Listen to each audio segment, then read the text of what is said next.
In three, two, one. Hello, hello, everyone. How are you doing? Good morning, good afternoon, good evening to wherever you are in the world. Welcome to another episode of the Conflict Management Show.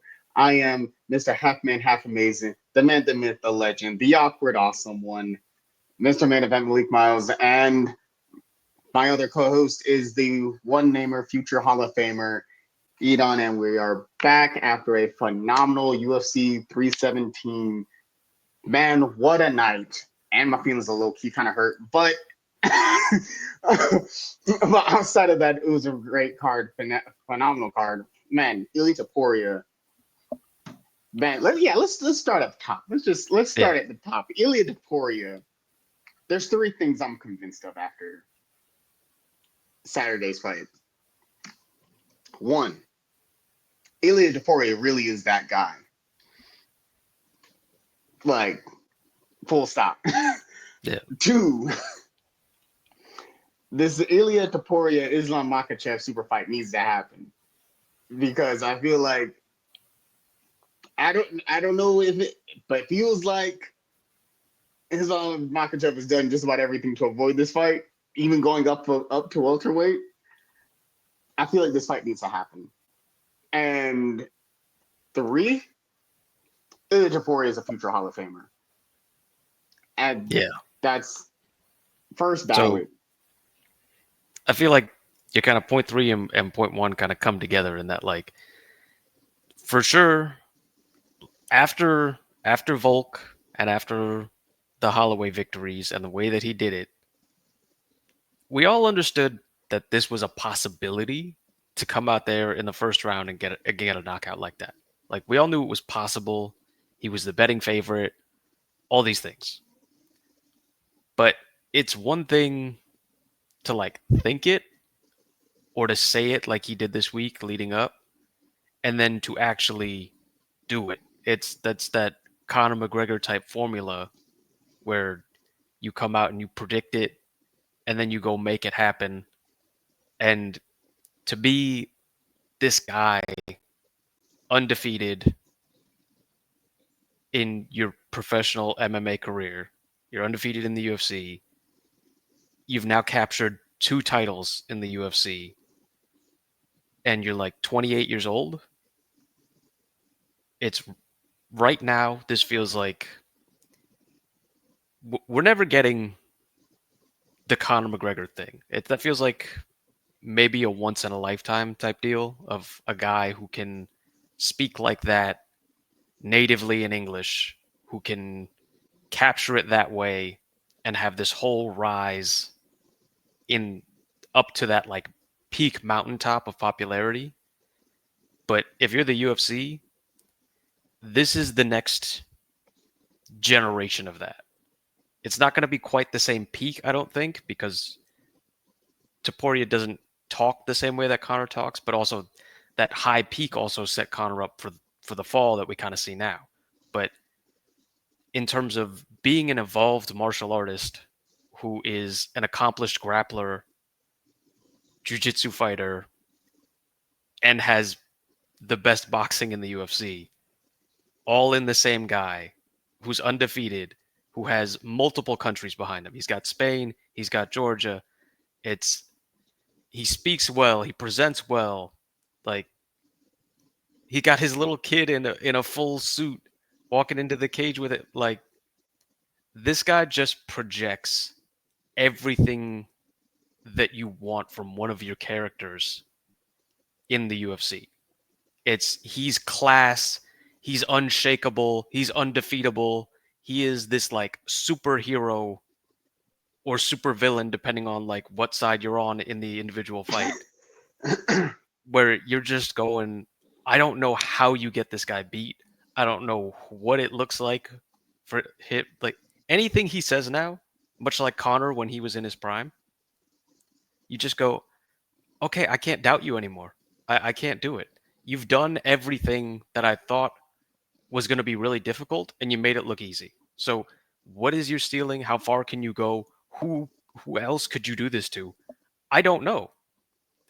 And if you want to say I want to go do something outlandish at this point and go like I want to go to 170 now, who am I to tell you no? It's you have blank check right now in my book to write whatever you want on it. So if Islam doesn't want to come back down, and let's say Islam were to get over on JDM, if you're the UFC, I'm open to making Islam versus Topuria at 170. I know that would totally screw up. Like Topuria is gonna leave these weight classes in his wake and just like a path of destruction because 45 trying to rebuild. Like thankfully you have Volk there, who's already a legend and that people like. But him moving now out of 55 after just kind of like brutalizing Charles, that's gonna hurt that division. Like it's he's just this monster, this like Godzilla, unbeatable freak that's just like rampaging through the the cityscapes of the UFC, and I don't know how far he can go or who's gonna stop him. Yeah, like like you said, he's on a run where he can do no wrong. However, I will say, I think he could be bigger than Connor. The At the current pace he's going, Mm. yes, he's not talking the way Connor did on the way up, but man, Ilya Topuria is coming out there with just he doesn't. I feel like he doesn't need to talk the same way Connor did it, just because I think Ilya Topuria has just that like sense of smoothness about him. He's just like, man, Mm. I don't need to talk loud. I got this charisma and I got this swag where I'm just gonna just talk to you real smooth, like, and that's it, just what it is. Mm. And he's coming up with the charisma, the swagger, the smoothness, and just being like, yeah, I'm gonna knock out this legend in the first round. No braggadociousness necessary. You just say, hey, this is just what it is.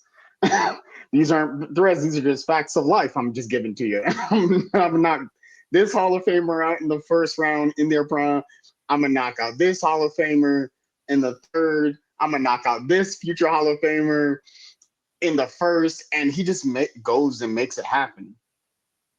Like you said, dudes out here with the tailored suits, the with the beautiful wife, the adorable kid in the suit as well. Like he's just coming in there and then putting on these like spectacular performances, knocking out the legendary Super Saiyan Charles Dubronx Oliveira, future Hall of Famer, then going out and knocking out, and then before that, knocking out the like the Hawaiian legend, the Wine-Eye Warrior, Max Blessed Holloway, in crazy fashion. Max never been knocked out in 30 professional fights. And then before that, you went and took out Alexander the Great Volkanovski. That run in itself to go to not only beat Volk, beat Max, go up a weight division, and then go knock out Charles. Because the reason also why he's at a point where I feel like he can do no wrong. And then on top of that, he gave the rose, giving not the roses, man's just cool like the other side of the pillow. I feel like he's on that like Cyril Gahn, Brian Ortega level of cool where he's just like, man, I'm just effortlessly cool out here. But I don't know if you saw this, but the reason also one of the reasons why I think he could be bigger than Conor, based on like how things are going right now. The number is someone, I think one of the Spanish reporters that came in and put out this thing saying how that that uh, the so I'm not sure if you saw this, but there was a report, like a Spanish reporter was talking during the press conference that told Dana that in Spain, the Ilya Topuria versus Charles Oliveira fight was at like 6 a.m. And one, that's already super early to get up for Mm. a fight or to stay up for a fight. And it did the numbers that it did in Spain rival the Real Madrid game Wow. and rivaled a like Rafael Nadal like playing back like playing when he was playing tennis Mm. and even rivaled like F1 racing. That's the kind of numbers Ilya Topuria is doing in Spain right now. which I mean, you could tell over the broadcast where when Ilya Topuria came out and Charles came out, it was man, it was very split. Like it was a lot of cheers, a lot of boos. You know what I mean? A lot of people was going crazy for both fighters. And then when Ilya won, man, you could feel the vibration. You could hear it, like not even feel the vibration. You could hear people going crazy, going wild. I think that fight right there took Ilya Topuria from star to superstar. Yeah, it's. I think the next kind of level though, it if you're Topuria specifically, I think the kind of two fights that we have in mind, because afterwards, uh, Patty got in the cage and they did the face off, and Topuria shoved him. So there's that one, and then there's the Islam one. So to me, if it feels like because they did the face off and because Islam's up at 170 and there's still a bunch of fights for Ilya at 155, it feels like Patty's next. And Actually, oh, fun god, fact: yeah. did you know or did you hear that that wasn't supposed to happen? It's I saw Dana was upset that they let him come into the cage, but I didn't click on the clip and see why. Yo, because he was saying that he was saying that this is Ilya's big moment. Dana was like, that shouldn't have happened. I wouldn't have let it because I guess that he was trying. It was I guess he was saying that it was like Ilya's big moment. Becoming Mm, double champion. He had his like kid and like in the cage as well, and like I think his wife was there. I'm not 100%. yeah. But the okay, cool, because I didn't see that part. I didn't see the face off afterward. I didn't see the face off of like Ilya versus like standing there with Patty. Um, so I didn't see who all was in the ring. But yeah, his family's in the ring. He got the double champ thing. So no one was supposed to be in the ring, and he was like, I don't know who cleared that. Um, but with the Islam thing, Ilya already told Islam. I feel like two things. I feel like that had at least I feel like a little bit nervous, but sorry. Ilya told Islam that he like essentially he better not lose to JDM because if he comes back down and wants to fight for the belt again, because he like was like essentially ducking him and Topuria had to go knock out three Hall of Famers in their prime. He said, "Hey, you better not lose because if you come down here and you want to fight for your belt again, I'm gonna make you fight three times because you made me go fight three people. It's because I had to fight three people, three of the future Hall of Famers. You're gonna have to. I'm gonna make you fight three times to even get the chance to." I was like, "Oh, that's cool," but I'm here for it. I feel that it could just be like talking in, you know what I mean. Yeah, But no, for also, it sure. could be I like, mean, oh, if I was Ilya, I'd feel a little bit salty. Like I've been trying to get this fight to happen with you. This fight's gonna do numbers, and if you're not about it, you're just not about it. But I think that because everything Ilya said has happened, mm, and if I'm not mistaken, Ilya did tell Islam that he was gonna beat him with Islam's. Ilya did say he was gonna beat Makachev with his favorite submission, with Makachev's favorite submission. He asked him what his favorite submission was, and that he would beat Makachev with his own favorite submission in front of Habib, which is also crazy work. But I have no reason to not believe it because yeah, every up until this point, everything Ilya said, he's made it happen. So I imagine if you're Islam, it's a little bit of a nerve. I imagine must be a little nervous about that. Even if you're not like, oh, I'm not afraid to fight this dude. It gotta be somewhere in the back of your head. Like you said, he was gonna knock out Volk in the first round, and it happened. You said he was gonna knock out Max Holloway, and it happened. He said he was gonna knock out Oliveira in the first round, and it happened. Who's to say that he doesn't beat Makachev with his own favorite submission? yeah. That's what I mean though. Is right now he could say anything, and you're just like, yeah, okay then, like maybe, probably even it all just feels possible for him, and I think if Islam loses, I don't think he's gonna have to get 3 fights though, just because I think there's not that many fights currently right now as we sit here that you could say Ilya's got to do these possibly before Islam. So like, especially with Gaethje and Arman sitting out there, and I really think those guys should fight each other because it looks like Patty's getting the shot.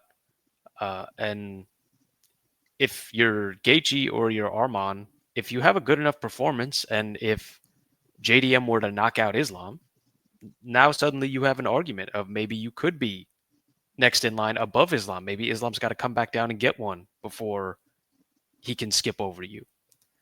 And I really also didn't like the Gaethje like, oh, I should get a title shot or I'm gonna retire type stuff. Like that's not who you've been this whole time in the UFC and the PFL, and like that's never been you.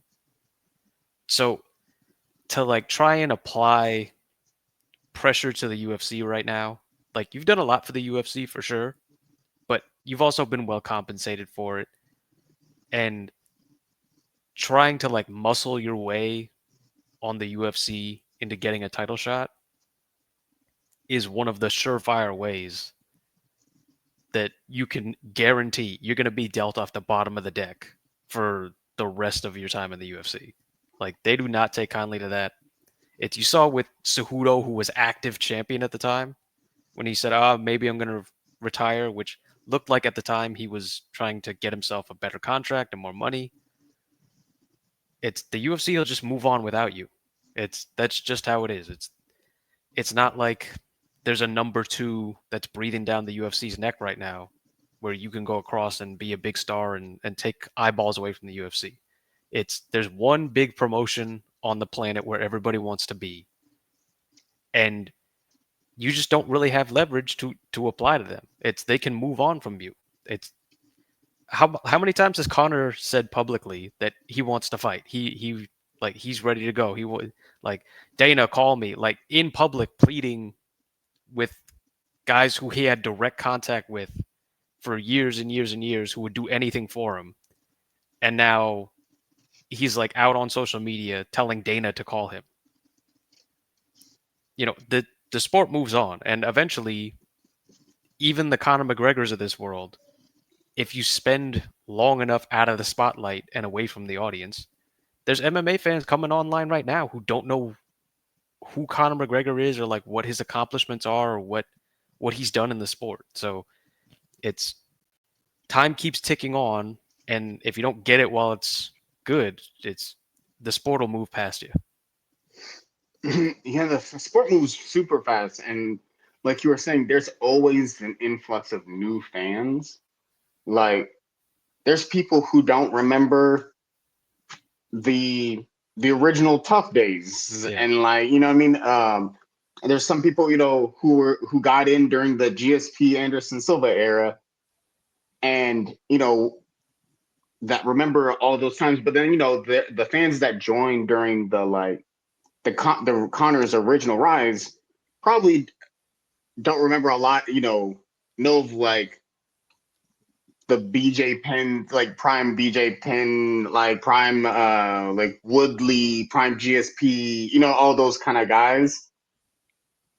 And the Ronda Rousey era, I mean, some of the people who joined during the pandemic, even some of the people who were like that at one point, you know what I mean? Like even now, like there's always new people where it's like some of the people who we've grown to like, like all of the legends of the past, like Robbie Lawler, all of them, even if we even like Robert Whitaker, even like more on a more recent thing, the new fans now probably, there's probably some new fans who are, just started watching now who they didn't get to experience like Izzy during his like when he first showed up to the UFC, or like Robert Whitaker at like when he like showed up off of like Tough Australia. You know what I mean? There Mm. were uh it's really, or the John Jones run or DC, right? But I think I think the really cool part, but also it's one of the really cool parts that there's always new fans, and there's always this like, and new fighters coming, new stories, new superstars. I think with new fans you get there's like like that moment to experience your like your first UFC card, you know what I mean? Mm. Like to have that moment, that that's a pretty cool moment, like experiencing that first like UFC card, or that first knockout, that first big finish, that first great card, you know what I mean? Or like be, becoming a fan of your like your first fighter. You know, those are like moments that uh like we all remember who was the fighter that got us into the sport. You know what I mean? Or Mm. like that first time watching it, being like, "What? This is crazy!" You know what I mean? Like, I think that's cool that you kind of get that. So many people get to like experience that like first like all over. So I think that I know people feel like there's like a star problem as of lately, but I think that a lot of the new fighters that are coming in could be the solution to that, like your Illia Topurias, your Joaquin Buckleys. I think like uh Shavkat and all of them, Tatsuro Taira, uh Cyril Gahn, Tom Aspinall. Let's see, who's another newer? I mean, like Alex is new, but like he's already like, he's like official, you know what I mean? Um, but I think a lot of these people, like Natalia Silva, Lupe Godinez, you know what I mean? Like, I think that these like the newer fighters, yeah, can kind of help with that.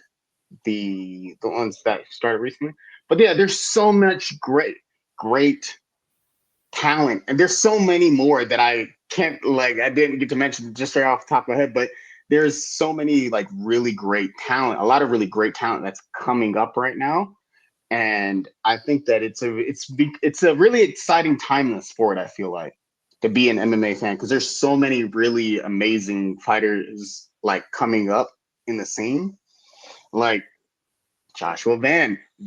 That was a banger of a fight,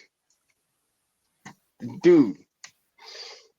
Did you know they broke a record for like third most significant strikes? Oh, slight update. Slight update. It Mm. wasn't that he said Islam would have to fight 3 times. He said he would make Islam fight his way back up Oh, to get okay. to the And title. yeah, I could see that, especially if Islam were to get knocked out by JDM. I think you'd probably need maybe one in between, especially if like they do the Patty fight and if Gaethje and Armand were to get one, and especially because whether it's because of the weight class change or whatever, it's been a little bit since Islam's been in the cage. So is that his schedule now? Like, what's going on with that? So I think that that's a more realistic possibility of Islam having to get one first. But yeah, to go in on Josh Van, who Yeah, I just had to make that correction real quick. I just realized that. yeah, But yeah, go ahead. I mean, so let's just bring in the whole flyweight conversation because at the tippy top right now, you have Pantoja, who's evolving as champion in a Okay, very 2 seconds, 2 seconds, because this is one of the examples of how I think why it's so exciting to be a UFC fan right now, mm, and a fan of MMA. It's just like when you look at like this division, there's so much going on, so much time. There's like you said, Pantoja. There's Joshua Van. There's Tatsuro Taira. There is Kaikar France. There's Manel Kape. There's Kaya Sakura. Like, you know what I mean? Like, that's what, already 5 or 6 yeah. No, it's who are already like really dope. Go ahead. no the division is absolutely in a great place right now, especially when you've been around long as us. Like, Brandon Moreno, sorry. Also, sorry, yeah, I I forgot to mean, mention that. we were here through the lean years of flyweight where, I mean, there were not a lot of people who were saying, "Oh, save the flyweight division." Like a lot of us were saying, "Yeah, there's not really guys there. Like maybe we should shut it down." And guys like, especially when they traded Mighty Mouse away, you you started to feel like, well, maybe they're just going to shut the division down because who's going to hold the torch? But between guys like Figueiredo and Cejudo and Moreno and all the Joseph Benavidez, like all these guys kept the like flame of lightweight alive or flyweight alive to get us to this point now where you have all these guys who probably wouldn't do that great at 135. Like 125 is their weight class where they perform well.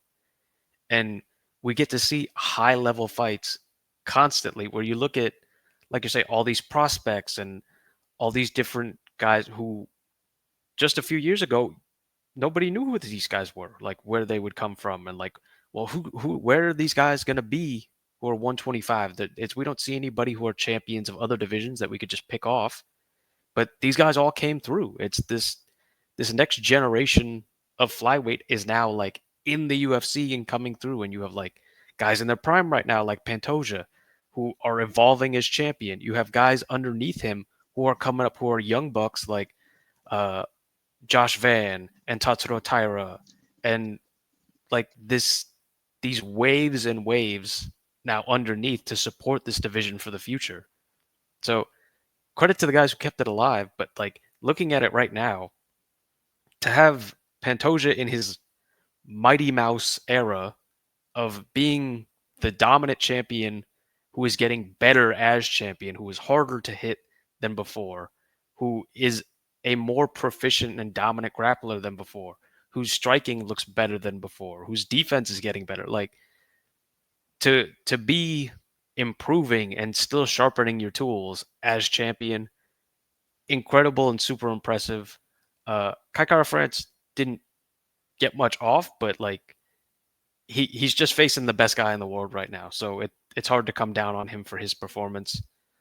And then for Josh Van, like this is the stuff dreams are made of, that movies are made of, that like full on Rocky type stuff of you're 23 years old, everybody has like hope and promise for you in your future, but everybody was saying like, okay, we're getting a little too, you know, what's it?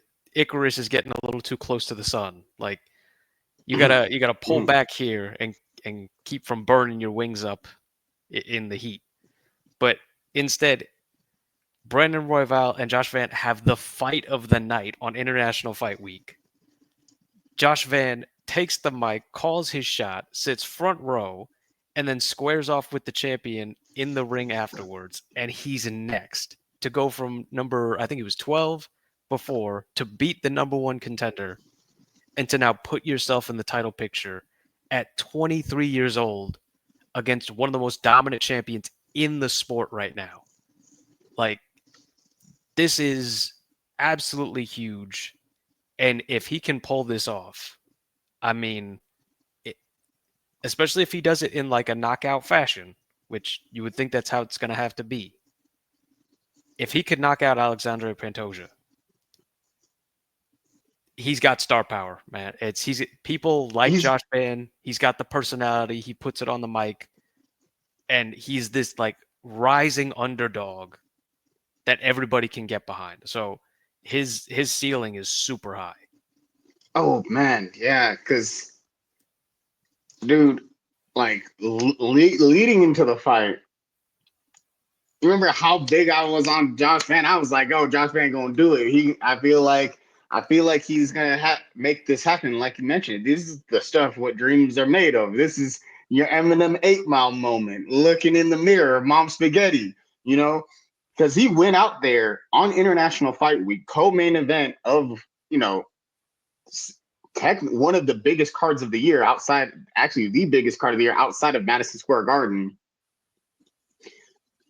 and put on one of the top 10 best fights in general, because they went out there and what was it? They broke a record for like, they're like third. It's like they're like third for like most significant strikes, like the fight with the most significant strikes, and like broke all kind of records for their division, which I was like that. And which was insane, but I thought it was pretty cool how they both got their show and win money. Yeah. Even though Royval didn't win, the UFC gave both Royval and Joshua Van Dero show and win money, and was like, hey, we're going to take care of him, because that was such a banger of a fight. And it was. Joshua Van came out there with no fear in his heart. He came like and just went out there, put it all on the line, and just threw down and got down.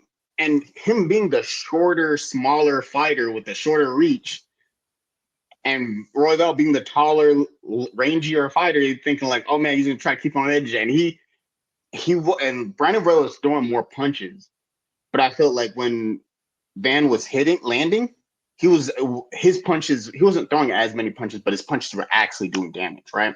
Where it was just in that first round where they was like boom, boom, and catching them. And then as the rounds kind of continued on, you see them get ramped up, and they were just in a barn burner. That was a dope fight. And that's so crazy to show up, be number 12, fight the number one contender in the world to a crazy barn burner decision, and get fight of the night. You're already getting the 50K and your show and your win. And then you find out, oh man, you're next for the title shot. Don't get much better than that. And because if I'm not mistaken, he is the first fighter from Myanmar. Yeah, I mean, if he's not the first, he's definitely like one of the first 2 or 3. It's I can't think of one off the top of my head, but I'm also not like, I wasn't keeping that stat in my head already, so I don't want to say for sure, but he's definitely got to be in the first like 2 or 3, if not Definitely the the first. first one to fight for the belt. Yeah, for sure. And so, and which leads me to the other point of Pantoja. Man, it feels like Pantoja is just getting better. One, he has an iconic walkout song. Yeah. Like that's whenever you hear the Vinny, man, I was like, oh man, you're not gonna do it, because one, I don't have the vocal chops for it. Two, would not try to lose monetization, but it's not that we even get monetization, because it's we're not popping like that yet. But For the future and copyright. for the future, right? Yeah. We out here at future planning, right? But that song, I feel like when you hear it, you know how I think there's certain fighters where you associate a song with them, right? Like when you hear the song, the beginning of it, what was it? Jose Aldo's was "Run This Town," right? Yeah. When you hear certain songs, there are certain songs that when you hear them, it immediately elicits a reaction, because that song is so connected to that fighter. But he's gotten so much better as champion, because during that fight, the leg kicks were going crazy in the beginning of the fight that he was landing. And then to get what feels like his 14th rear naked choke. That is his favorite move. That's the signature move right there. If you was playing as Alexandre Pantoja in a video game, you know how there's always a signature move and a finishing move? Yeah. That's gonna be his finishing move, is the rear naked choke. Because even during this promo, the promo cut for the fight, it seemed like every other highlight was him landing, finishing the fight with a rear naked choke, but yeah, this dude is phenomenal. I think that he is, if he is not already like the best, like getting close to the at DJ's level, like Demetrius Johnson's level, I feel like he is encroaching increasingly fast into like legendary status in that division, because to do what he's done for the length that for the amount of time he's done it, and to be that good against, some very top talent, really tough talent, speaks volume about Alexander De Pantoja as a champion, the work ethic, the skill, you know what I mean? Because to beat Brandon Moreno, to beat Kaya Sakura, to beat to Kai Car France, the Paul Ursig, the Brandon Royval, the what was it? I think I'm missing one more person. If I am, but it's still five already. That's already five title defenses. That's already five big names. Well, I The think it's four. It's he won the title off yeah. Let me see. It's the four title defenses are Rival, Urseg, Asakura, Kaikata France, and he won it off Moreno. Okay, so I had all the people, just not in the Yeah, and I mean five even title. before that, in his run up to it, it's he beat Manel Kopp already in Yeah, 2021. It's he beat Alex Perez already in 2022. Like he's faced off against a lot of the top guys already, which is why we had to go down to number 4 for Kai Kara France to get the fight in the first place. So it's he's absolutely running through like his generation of flyweight already, and that's why we're looking towards this next generation of like Tatsuro Tairas and Josh Vans and these guys who are on the come up of like, okay, can you be the one to unlock the puzzle? Can you be the one to pull the sword from the stone? yeah. This is for Josh Fan. This is his Mjolnir moment. It's like to see like only those that are worthy can pull the lift Mjolnir. Like this is that moment where, because can you imagine Josh Fan goes out there and has like a crazy fight with Pantoja and wins. He goes from being like a fan favorite to like a star overnight. Like one, I feel like that rematch would be crazy too. But Yeah. Pantoja's a very hard person to put away, because even when he's rocked, then you got to deal with zombie Pantoja, which I feel like is almost even more dangerous than regular Pantoja. But man, yeah, that one was a crazy fight. But another crazy fight that I feel like was an insane one was the RoboCop. Yeah. Man, Jack Manson was down for a minute. Yeah, for sure. It's another one where we know we've all seen the RoboCop highlights of like when when he puts you down, he puts you down. But this one in particular, like boom, big hook, and then Jack like bounced his head off the canvas like 2, 3 times maybe, and then Herb Dean was like a few feet too far and couldn't like hit the Superman dive tackle to get RoboCop out of the way. So here he comes with the follow through, ha, and like I know a lot of people. I wouldn't say a lot of people, but like some people would say, "Oh, like that's not really necessary and all that." But ultimately, it is a tough moment to like catch yourself and stop. And we've seen guys before who have stopped and like waited for the referee and the fight would continue. So you can't put too much on it. It is the responsibility of the referee to like be over there and like close the distance. So he did what he had to do. And like another huge moment, which it seems like whenever he wins, it's some big, insane knockout where you're just like, whoa, this guy's insane again. And you just kind of forget all his losses. Because that moment, I mean, just like, Oh! Anyone who hasn't seen that knockout should go check it out because yeah, Yeah. that one was pretty wild.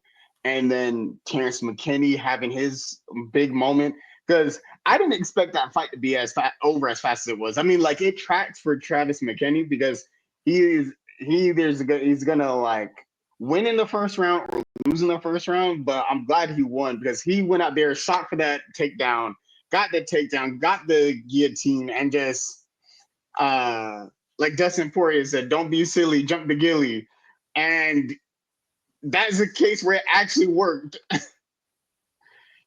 to in spectacular fashion. So that was pretty crazy. The Jacoby Smith fight, like him getting the I believe it was another rear naked choke. He got the submission finish because I think he's another person who's like, if I'm not mistaken, he is undefeated, 9-0.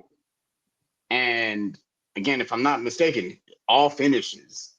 So a really big prospect coming up because during the press conference, I don't know if you saw it, but every time Joe Rogan was trying to ask him something, he would be like, "So yeah, this and that." He was like, "Joe Rogan,"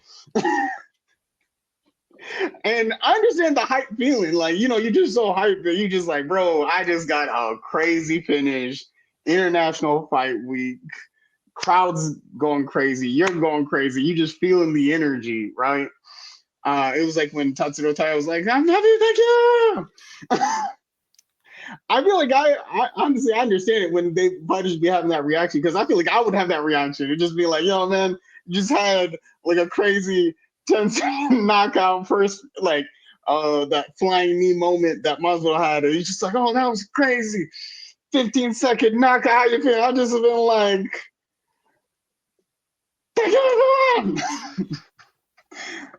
because that one was it was a great card. Yeah, for Tracy sure. And Cortez won, which is also really great to see her back in the win column. I was very happy for her. I had yeah, her winning her over grappling Viviane looked really good in that Araujo, huh? fight. I Second? was say her grappling looked really good in that fight. Yeah. She looked high level. Like she's still only like 12-2. She's still like got a lot of career in front of her. It seems like she's kind of been a name that's been around for a little bit now and had like some time off and injuries and stuff like that. So, but hopefully, like now some health and like pushing forward because she has a lot of fan support already. It's just like trying to get the momentum and like stay active and healthy has been the challenge to this point. So it's that was a great win for her, like you're saying. And then uh, we had the Hyder Emil Jose Miguel Delgado fight where Really quick mm, on the Tracy Cortez. Yes, yeah, go ahead. very happy that she's healthy and back on the win streak because I really think she could make a run for the belt because she's already fan favorite. I feel like she has all of the potential to make a run for this belt. I'm very excited for what's to come. Okay, yes, Hyder Emil and the what was his name? Jose Miguel Delgado. Delgado. Man, Delgado, I feel like shocked a lot of people Yeah, because I was going in there full like Hyder Mill. I was like Hyder Mill is gonna get the win, like because one that crazy fight from last time with the 50 punch combo. I was really thinking like, oh, Hyder Mill is gonna come up. Don't know too much about Delgado, but Hyder Mill is gonna show up. You know what I mean, and show out, right? And Delgado came through with that yeet yeet clench knee to the face, right on the chin. Yeah, that was an insane knockout. yeah, it's for sure. And to be in that spot, like you see this every now and again, where the UFC puts kind of young prospects together and kind of matches them up to see, okay, what are you made of? It's you fought guys who are like veterans that maybe don't have a high ceiling. Let's see you in a bright lights moment against somebody else that we think has a lot of talent, and let's see what you're made of. And Jose Miguel Delgado was just like, okay, I'm gonna do what I do. Like, I know this guy's a heavy hitter. He's undefeated, but I'm just gonna be me. I'm gonna do what I do. I'm gonna go forward. I'm gonna get active, and we're gonna see what happens. And to land that big knee and then follow up and finish it on International Fight Week, like the crowd was in the building, ready to get hype. I mean that's a big moment that he could really build something off of. And like you said, the whole card top to bottom, it's I mean, we didn't even talk about Benil Dariush Hanato Moicano, which Hanato Moicano is always the star of the show whenever it's a press Mm-hmm. conference or there's a microphone around. But Benil Dariush gets dropped in round one, comes back in round two and three, and just digs deep. Like it's the classic Benil Dariush performance, like the complete vintage of okay, nothing can ever be easy for Benil Dariush. Like Benil Dariush always has to get it out the mud. So you go out there, like it's pretty even first round, boom, you get dropped at the end of the round. Like how many guys would go like, oh man, this is like not going well for me. We gotta change something up. Like we gotta abandon the game plan and get crazy. Instead, like goes out there, gets in the grappling exchanges, holds him down for like most of the second round, and you're like, okay, he's coming back now. And then by the third, the grappling from the second round just exhausted Moicano because Benny was doing those like savvy veteran moves of like staying on him, leaning on him, making him carry him the whole time, and then pulls it through, gets the decision, and every now and again you just forget when a guy hasn't been around, but it had been like 2 years off for Benil Dariush, and to like come back and how many times he's had to like rebuild to get to the top of the mountain where you feel like, oh man, that Benil Dariush title shot's coming. And then like he just gets a setback and you go like, man, when's it ever gonna work out for this guy? But he's back again, man. He's ready to rebuild. It's you can't stop Benil Dariush. You can't turn him back. He's gonna keep going to the top of the mountain, even if he's got to freeze on the way up there. Like he's just gonna keep chugging them legs and keep going. And he looked great. Yeah. So with all these fighters, right? There was some dogs on this card, right? So in honor of that, curious in your opinion, your list top five dogs Ooh. in UFC history. Your personal top five dogs, like who, who you who you got in your life. You got to think like, oh man, these five guys. And so if you want, we can go back and forth, right? Mm. You can pick one. I can pick one. You can pick one until we get to the bottom, and then we'll have some space at the end for like honorable mentions. Okay. Sound So good? that sounds good. I think the first one that came to mind as soon as you said it was Tony Ferguson. Like, Yeah. how many times did Tony Ferguson get like hit and just like keep on trucking? It's especially you think about the Justin Gaethje performance. Like, how many guys could have taken that much? And like, he almost saw the end of the fifth round. Like, that fight was not going his way at all. He was getting beat and bruised and pushing through it like that. Like, kept the legs churning and eventually ultimately the body just wouldn't comply. But like when you think about a dog, to me, it's all about that mental toughness Mhm. and to keep driving through. And to me, Tony Ferguson is that guy. Yeah, Pete Tony Ferguson, yeah, was that guy. I feel that for me, I have to go with the Hawaiian legend, the Waianae warrior, Max Blessed Holloway, the BMF Blessed Man Forever, because there's so many moments, right, of him just being a straight dog.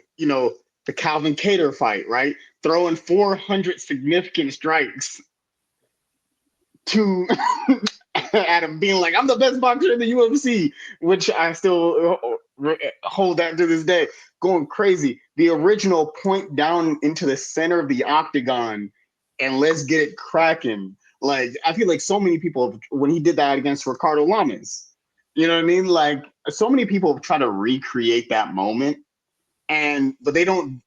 You point down to the center of the octagon and say, let's just like throw hands. There's so many people who don't do it justice. You can't do that. You can't do the Max Holloway point down. Yes, we're trademarking that. It's like I feel like he should trademark that as the Max Holloway point down to the center of the octagon because he's the one who started it. And so many people wanted to recreate that moment, but they don't like fully like commit to it. Uh, the best moment of that is if I'm not mistaken, UFC 300 when Mhm. Max Holloway pointed down to the thing against Justin Gaethje. Max Holloway was up 4-0 Yeah. with 10 seconds left, literally 13 seconds left, and pointed down and was about to cruise to a smooth 5-0 victory. And it literally has nothing to gain from giving Justin Gaethje, who is super dangerous, all he needs is a punch to put your lights out, and said, hey, even though I'm up 4-0 and I can easily win this belt right now, hey, let's meet in the center of the octagon, put them dukes up, put your hands up, and let's get it cracking, let's get it going. And we're just gonna, swing it, slang and bang, and swing it out for the last 13 seconds, and I'm gonna give you a chance to win this belt. You know what I mean? It's your last 13 seconds. Hey, I was winning. I've won all the rounds, but I'm gonna give you 13 seconds to like try to like change the fight.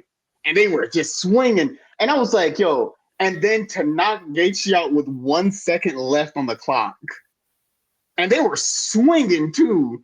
Like they were both swinging. Like any punch could have like been a knockout punch. And then to give to give Gaethje that chance to like, hey, this is your chance to like get the BMF, and then to knock him out with 1 second left, do the walk off, the flex on him, because when you think about it, no one's beaten Max Holloway, like unless your name is Volkanovski and now Illia Topuria. But like, I feel like that moment, those three moments right there, dog. You know what I mean? Yeah. No, for sure. I would say another one that's got to be up there is Charles Oliveira. Like, how Oh many times in his biggest victories did he get stunned and like have to recover on his back with like the elbows up, kind of like inviting yeah, them into guard? But obviously, you can't play that game with him, so everybody just kind of like chills out, gives him a minute. He gets his head clear, gets back up, and then finds the finish. It's in his whole career, and you think about even in a more like macro narrative, to be at 145 and be like an up and down fighter and kind of like go on a losing streak and then have to reinvent yourself up at 55 and to have like that adversity and push through it and keep going instead of being like, oh, I guess it's not for me. Like, no, we're gonna go up to 55. We're gonna stop cutting as much weight. We're gonna like bring ourselves back to health, and we're gonna go out there and we're gonna get it against bigger guys than in the division up. And yeah, we're gonna get hurt sometimes. That's gonna happen, but we're gonna clear our head, get up off our back, and go look for a finish. yeah. Charles Oliveira is the definition. Definitely is the definition of a dog. Because yeah, like you said, to bounce back, to come back like a phoenix, move up a weight class, go in that 13 fight, like the Michael Chandler fight when he got rocked and then like really end up winning. There was like, I think Deiveson period. There's a number of fights where you were kind of like, oh, and then like he'd be like, nah, fam, most submission wins in UFC history. Get right. Most finishes in general. He's been in so many fight of the nights and so many like moments. And another person who I feel like falls into that category, Dan the Hangman Hooker. Yeah, Yo, Dan Hooker is a crazy man in the best way. Like there's been so many moments of Dan Hooker just being just like straight dog, being like, remember when he had literally broke his forearm? I think broke his forearm, if I'm not mistaken, in the fight, and was just like had the blood coming down. You know what I mean? Like blonde hair's already turned red from that. They're like, oh man, maybe we should like grapple. He's like, nah, grapple, never that. Went out there and still like swung it out with the dude, and then won. Like, yo, dude's a madman, and he was just like, somebody might have been like, hey, man, maybe it just might be more safer to do this. And he's just like, nah, I'm having a great time. Let's go out there and like get to it and still win with like a broken forearm, which is like crazy. That mental toughness and just the like that Viking mentality of like, nah, we're going for the win. Who's your next one? I got to throw in Yuri Prohashka. Yeah, A dude who, again, is committed to the way that he wants to fight and the way that he sees martial arts. Like stepping into the fire, hands down. Like, all right, I'm yeah, gonna believe in myself. Like, and even to the point where he loses sometimes, and he goes like, "Hey, that's how I play." That's how I get down. Sometimes it's gonna happen, but I'm gonna come back more focused. And like, I'm not gonna change my style. I'm not gonna change it up. I'm just gonna be better at what I am. I'm gonna take me to the next level instead of trying to be something else or like what a lot of people would say is more defensively responsible. Well, that's just me moving more instead. Like I'm not gonna change up. I'm just gonna be harder to hit and I'm gonna stick around. And how many times did he get like the big loss against Alex and you go like, oh man, or how many times in the Glover fight where you're like, oh hmm man, Glover's got him. But like I'm gonna push through. I'm the Czech samurai. It's yeah, here we go. We're going through and we're gonna roll on past. We're gonna get up off of Glover, who's like this BJJ, well respected grappler. Well, we're just gonna beast on through it and we're gonna keep pushing and we're gonna get this belt. yeah. And he was a striker on top of Yeah, that too. And then like the Jamal Hill fight, that dude, they were throwing caution to win, and he was just like, huh, because I feel like Yuri's controlled chaos. yeah, He's just like, hey, you know what? We're just gonna be throwing spinning back elbows, front kicks, head movement, and uppercuts. I would say, yeah, that's a fire choice. And then for me, it's an older pick. I'm going Robbie Lawler. yeah, The and I feel like and I'm gonna say is Robbie Lawler versus Roy McDonald. yeah, Enough said. If you've seen that fight, you know. If you know, you know. There is no need for further explanation beyond that fight. Like if you want to see a true dog, go watch the Robbie Lawler versus Roy McDonald fight. That is the definition of just being like, yo, that is big dog right there. yeah, for sure. Another one that I think is a little bit underrated. Like people do, because she's had like some losses and she talks herself up and like does the promotion stuff. Some people don't respect her gangster as much as they should. Juliana Pena is a Oh, dog. absolutely. Like how many Capital people? capital D.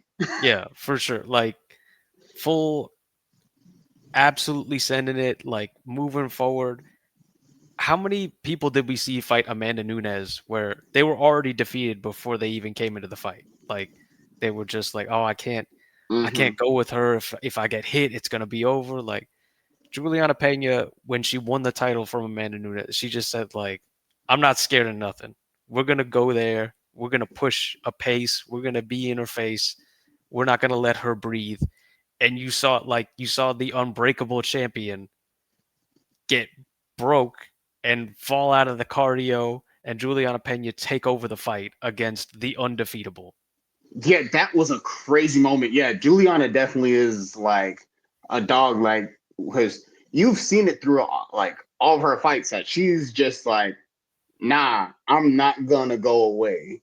You gotta either put me out, you gotta knock me out, or just choke me unconscious. Because if not, I'ma just be on your head for either for 25 minutes or until you break. And that first fight with Amanda was the definition of that fight. She was like, "Nah, I'm on your head. I'm coming after you." And once she got that moment, she said, "Yeet." Another person,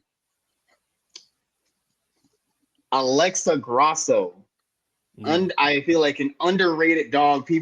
I feel like she is another dog with a capital D, A, W, G, all caps.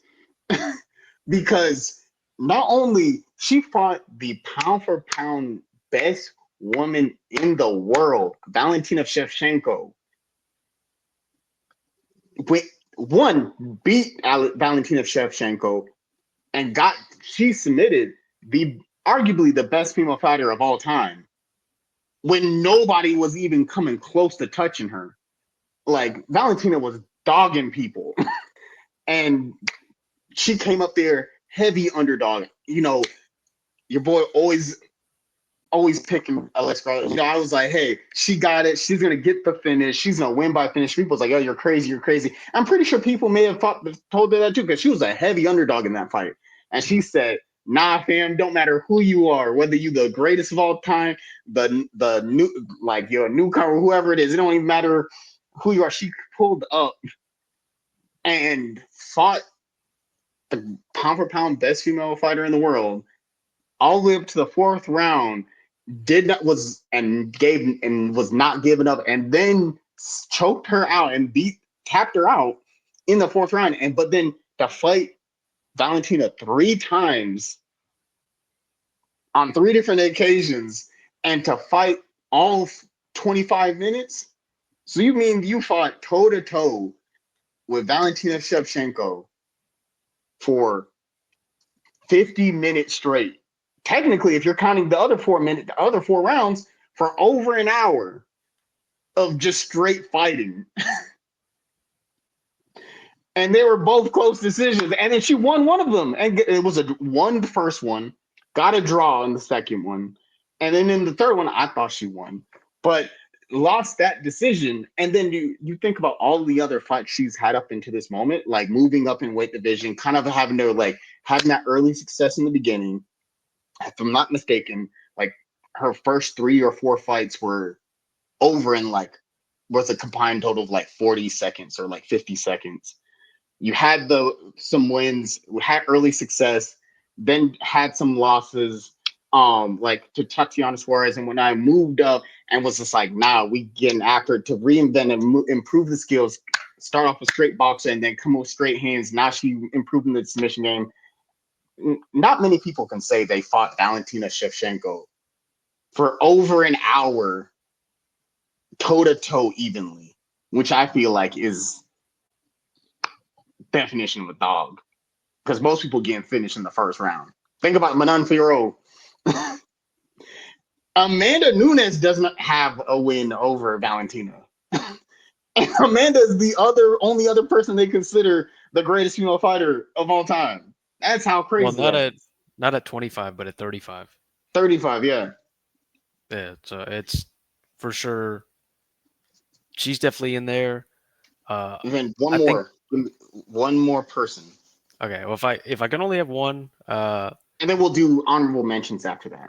okay, because I have like one more guy that I think uh deserves a shout out, but in the listing, uh, I got to give a shout out to Marab at number Oh 5. Like yeah.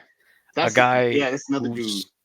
whose heart is gigantic, and it's not so often, especially when you think about it, his last performance that you see him in trouble. But anytime he's in any sort of trouble, and you're like, "Ooh, this could be going like sideways on him for a minute." If you think back to when he almost got knocked out by Marlon Moraes, and you like, I really thought because I had picked Marlon Moraes in that fight, and I thought, "Oh man, it's over!" Like Magic Marlon going back up to the title, and then Marab like a zombie rises up and like the Undertaker and just came for him and got the finish, got the like how many times on the way up to being champion was he like, oh, he's in a bad position here, like the other guy's got some damage on him and you're thinking, ooh, this could go either way, and beasts through it, gets the takedown, finishes it, and like gets back to safety on top. So for number 5, I'll go the bantamweight champion, Merab Dvalishvili. So this one, we're gonna go really old with this one. Okay. Really, really, really, really old. Really, really, really old. And He is in the UFC Hall of Fame. The Gracie Hunter Kazushi Sakuraba. Yeah. Yo, the to beat, the wars he had with the Gracie family. You know what I mean? He got the name Gracie Hunter because he beat four of the people from the Gracie family when they were like at the top, right? And then also the insane levels of damage this dude would be able to take throughout the different fights. And then on top of that, beating like 15 champions across multiple organizations. Like, yo, I feel like because during that time, wasn't it like 40-minute rounds that they were fighting? Yeah. Well, I don't know if it was 40 minutes or it was like so early UFC. Really, really early would have been like unlimited time, like one round.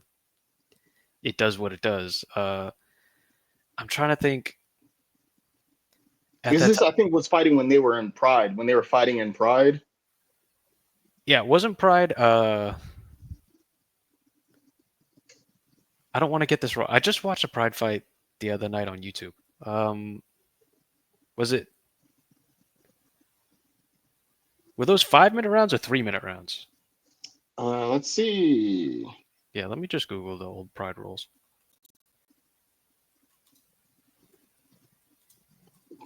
So let's see, what was the longest fight for Kazushi Sakura? 90 minutes. Yeah, So it says Royce Grace. It says the longest fight in Kazushi Sakuraba's career was his Pride Grand Prix 2000 quarterfinal match against Royce Gracie. The fight lasted 90 minutes, and it's an hour and a half that they fought. The fight lasted 90 minutes with six 15-minute rounds. That's what we were looking for, 15 minutes. So six 15-minute rounds. yeah. I think Pride had a few different ones because what I got was generally the events were a 10-minute first and a 5 minute second round, where the judges would score the fight as a whole instead of each round. Mhm. Which I like. I like that rule set, but that's a different conversation for another day. And then, do you have any after we gave our last any honorable mentions? Um, yeah, Dan 50K Ige, he's got to Oh, be in absolutely. there. Yeah. Like, definitely is always down for a scrap. Um, pretty much like all the old school guys we can think about, like Don Fry and guys like Hmm. that, who were just like down to get down anytime, Hmm. anywhere. Cowboy. Hmm. Um, Derek Lewis, most yeah, knockouts Derek in Lewis. UFC because that the comeback match against Volkov. Yeah, uh, I would say I feel like Tai Tuivasa's got to go in there because that yeah. dude is down to throw down, especially when he had his fight with Greg Hardy and all that run where he was on, where he was just knocking, he was just swinging in there, fighting people. And then even when he even fought Cyril, he almost got Cyril out of there. Yeah. Let's see. There's definitely others, but it is kind of hard off the top of your head to rip them off. But But I feel like we got a really solid yeah, like list because we got what was it? Max, the Tony Ferguson, Dan Hooker, Charles Oliveira, uh, what was it? Juliana Pena, Alexa Juliana Grasso. Pena, Alexa Grasso. I was trying to go in order, but my brain wasn't Uh, working. Max yeah, I Holloway. couldn't Wait, I remember think the I said order. Max. Yeah, Huh? you said Max. Okay.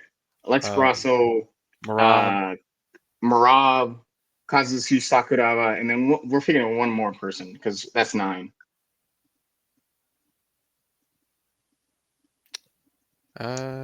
Da, da, da, da. Well, either way, and then If you were but listening, you remember. yeah. Write it down in the comments. But yeah, man, yeah, just thinking back on all those all are Oh, people it was who are Robbie. like, huh? Robbie Yeah, Lawler. Robbie Lawler. How There can we we go. forget? Yes, thank you. Good memory. Good memory. Good memory. That's a shout. Yeah. Uh, it's a side. Uh, I think this is a good moment to like end on, Hmm. but I have one last thing for you.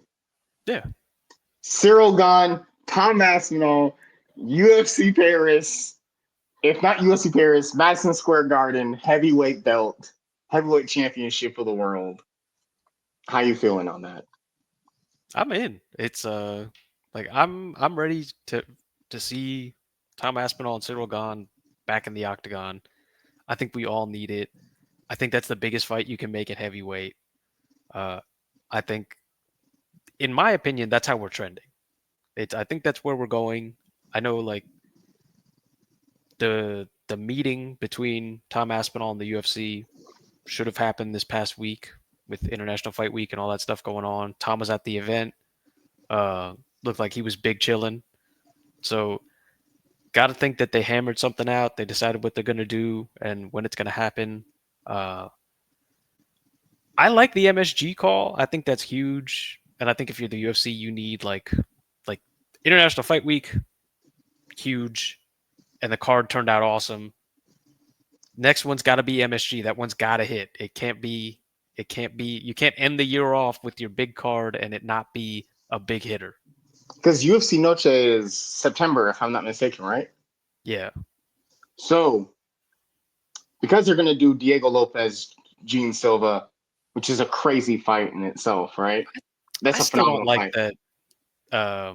Yeah, you're kind of backed Yeah, out of it. I we should have Yeah, had Yair versus Diego. I think so too. I think that's the fight everyone wants to see is Diego Lopez, Yair Rodriguez, and Diego Lopez all day, every day, future champ, right? The But if we're talking about MSG, if we're talking UFC Paris, I think Cyril Gahn, Tom Aspinall, heavyweight belt main event, and then Kyle Bahayo versus Nasruddin Imavov co-main, Morgan Charrier versus somebody else, uh, Benoit Saint Denis versus somebody else, maybe William Gomez or Manon Fiorot to kind of wrap up the main card. But Ooh, like, I just had go ahead. another thought. What's up? So I don't know if the UFC's already planned out to the end of the year, but after the fight, Topuria said he wanted one more this year.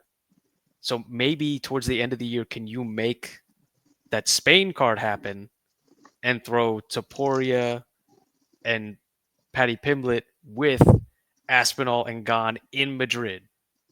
Ooh, that'd be good. But I got you. I'm gonna do you one better. Okay, You good. ready for this? Yeah. You ready for this? Because that's a great shout. That's a great shout. But you ready for this?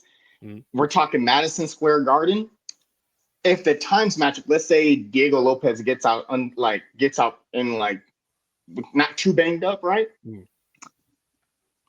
It's Tom Aspinall, Cyril Gahn, Tom Aspinall for the heavyweight belt, right? Tom Aspinall, Marquis probably gonna be like Aspinall gone, main event, MSG, heavyweight belt, Illia Topuria versus Islam Makhachev for lightweight belt, co-main, Diego Lopez versus Yair Rodriguez for the fight right before the co-main, for the third fight of the night, for the third fight, right under Topuria Mm. and Islam. So that's already three bangers right there, right? Then you go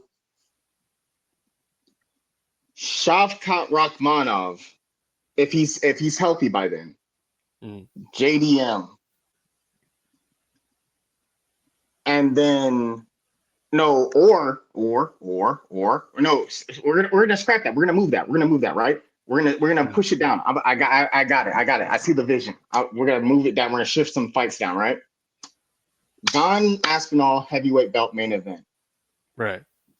Islam Makhachev versus Topuria, Illia Topuria, co-main for the belt. Mhm. Wei Li Zhang versus Valentina Shevchenko for the women's flyweight belt. Third fight. Three belts, right? On the line. MSG. It's worth it, right? Have Yair they done a card with Rodriguez, 3 belts yet? I think one or two. Let me check. Go ahead. And then Diego Lopez, Yair Rodriguez as the fourth fight. And then to open the card,